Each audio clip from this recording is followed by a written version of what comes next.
We're here with a little bit of American history that we're diving into. There's a real strong, emotional sense of, I don't know what it is. I mean, there's people reading, love letters that soldiers wrote to their wives at home and lovers, and they're crying on the inside in the museum. And you're out here, we're at the Carter House, which is part and associated with the Battle of Franklin during the Civil War. And I can tell you there's a very quiet energy here, like a still.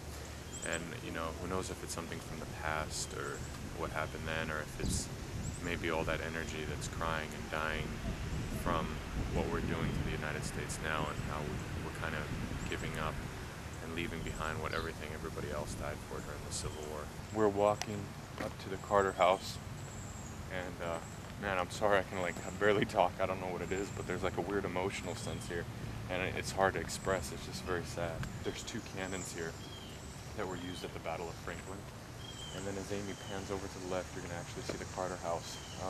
I'm going to take a tour myself, so I'll get a bit more historical info on it that I can later tell you guys. I just wanted you to get a sense of where we're at. So very interesting, very educational, and it just brings into touch everything that I guess this country stands for, and the basis behind it. And I'll get a little more into that in a second. I just want to give you an idea of where we're at. On November 30th, 1864, something happened here that just hopefully will teach us a lesson what we don't want to get into, but it's also it is the most bloodiest 5 hours the Civil War has seen. Basically, 1 in 4 people died here. 10,000 troops in all from casualties and deaths. And Gettysburg had the same numbers, 1 in 4 people died, or 1 in 4 soldiers died there. However, or were casualties. However, the thing is, that happened over 3 days. What happened here happened in 5 hours. I believe it started at 4 p.m. and ended at 9 p.m. I'm going to give you a little idea of the house, but I just want you to understand the scope of things. The deaths that were happening here were gruesome, sad, bloody. And when you think about that, it comes from people that are neighbors. One stands for the Confederacy, one for the Federal, the Yankees, or whatever you want to call them. The main thing to think here is these men were so close in combat. They were fighting each other, their bayonets, pitchforks. They were, poking each other through. It was just horrific. There's one tale where one of the soldiers said he hit somebody with the butt of his gun so hard in the skull that the brains and blood burst on the side of this house, the main house right here. I'm just going to give you a little idea of the little structure here, the Carter House itself, where the Battle of Franklin happened, and let alone the bloodiest part of it, because supposedly there was a mound of bodies so high that it probably went up to my waist. You're looking at 5 feet high of bodies. And there was so many bodies that they say, that the stories are, that you could walk from here for 2 miles towards the Confederacy side of the battle, and you wouldn't have to step on the ground. That's the extended kitchen. And as we pan over to the right, we're going to come to the main house that was owned by the Carters. As we keep heading right, we're going to come to the farm office, which is considered the most bullet-ridden structure or home or building that's left standing to this date from the Civil War. I believe there's 203 bullet holes. And from this side, what we're looking at are the exit bullet holes. The other side is the entrance bullet holes. Then we're going to pass to the right, which I believe is the smokehouse. And then finally, we're going to pan from that to the slave house or slave quarters. So you guys get a gist of that. I wish I could describe to you what my imagination and feelings give me here as we were taking the tour, kind of taking in what was going on here.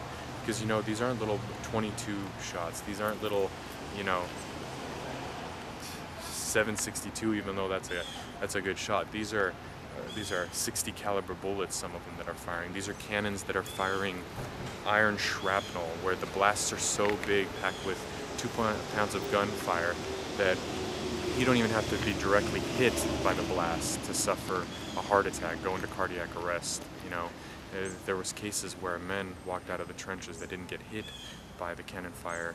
They just simply, you know, from the blast, from that intense pressure, their nasal cavities were crushing, the concussion that was caving in on their skull.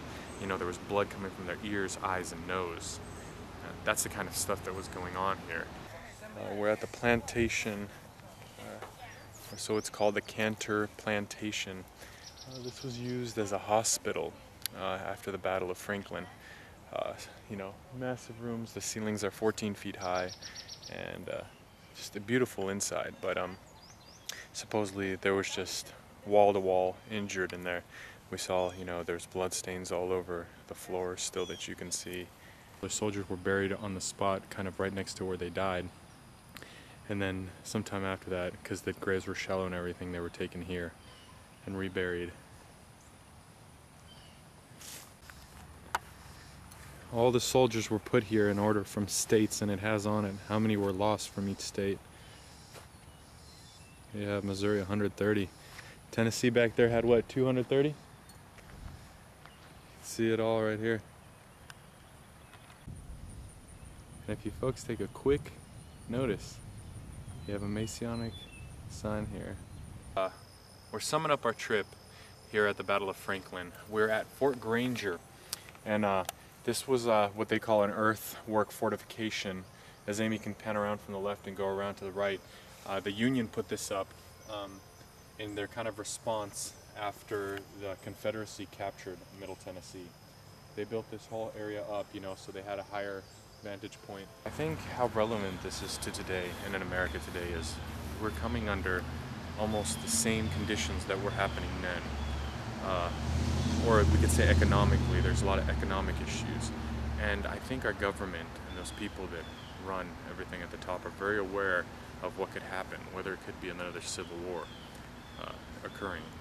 That's why, like, for example, states like California are getting such strict gun control laws, and they're building, you know, all over the country, they're building prisons that can house 100,000 inmates, you know, and they're sitting empty right now.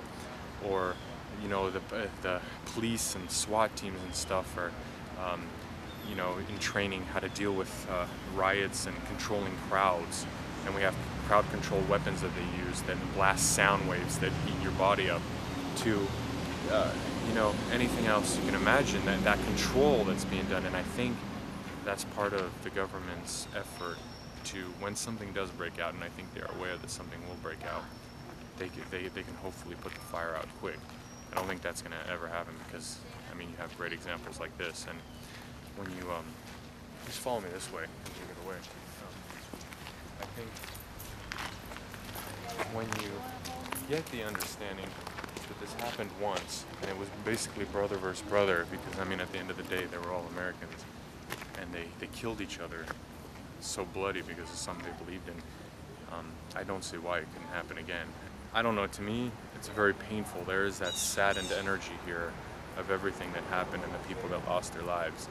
And, you know, I think there's lessons to be learned here, but I think, unfortunately, we aren't aware of these lessons. Because I think at the end of the day, just like, you know, when the Civil War broke out, I think the wrong people are going to be fighting each other. And I think the wrong people are going to be learning the lessons all over again, when we're going to be fighting a fight that we shouldn't have fought between each other. And I think, unfortunately, we're probably going to get to that with everything that's occurring.